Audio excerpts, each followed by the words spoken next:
हम में ऐसा कोई नहीं होगा जिसने वृक्षों को ना देखा, वृक्षों पे इन पक्षियों को ना देखा, इनके घोंसलों को ना देखा, इन पक्षियों को अपने छोटे छोटे बच्चों को भोजन कराते ना देखा।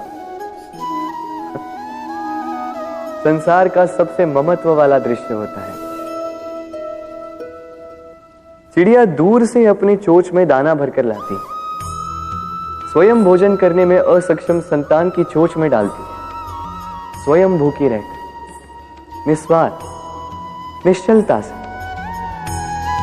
और जब संतान के पंख निकल आते हैं,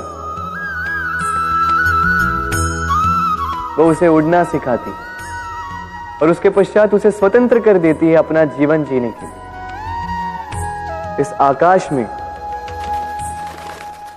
उड़ान भरने के लिए। और हम मनुष्य क्या करते हैं?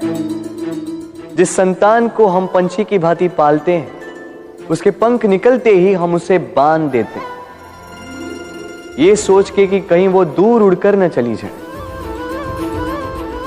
ऐसा नहीं कि इस स्थिति में माता पिता को संतान से प्रेम नहीं है, अवश्य है, किंतु इसमें प्रेम पर मोह भारी पड़ जाता है, जो स्वयं अपने और संतान के भविष्य के बीच में बाधा बन जाता है। हम ये भूल जाते हैं कि हम केवल जन्मदाता है, भाग्य विधाता नहीं। तो जब प्रेम में मोह आ जाए तो वो प्रेम नहीं, स्वार्थ बन जाता है।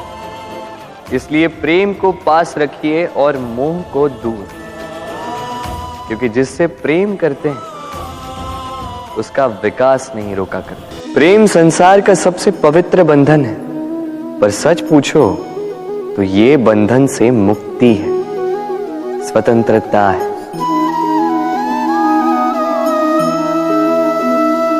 नहीं समझे?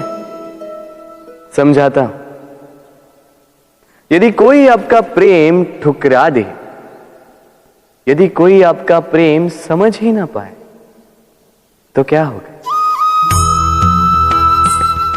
कुछ उदास हो जाएंगे, कुछ छल करके प्रेम पाना चाहेंगे, तो कुछ बलपूर्वक प्रेम पर अधिकार करना चाहेंगे।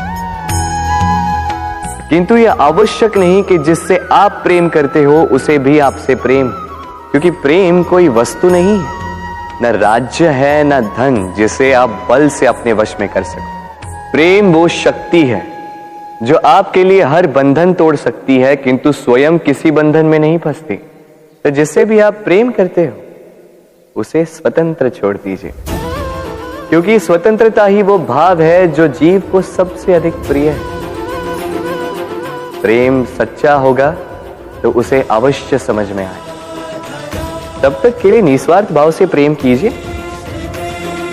स्वार्थ हट जाएगा तो प्रेम आ ही जाएगा और मन प्रसन्न होकर बोलेगा,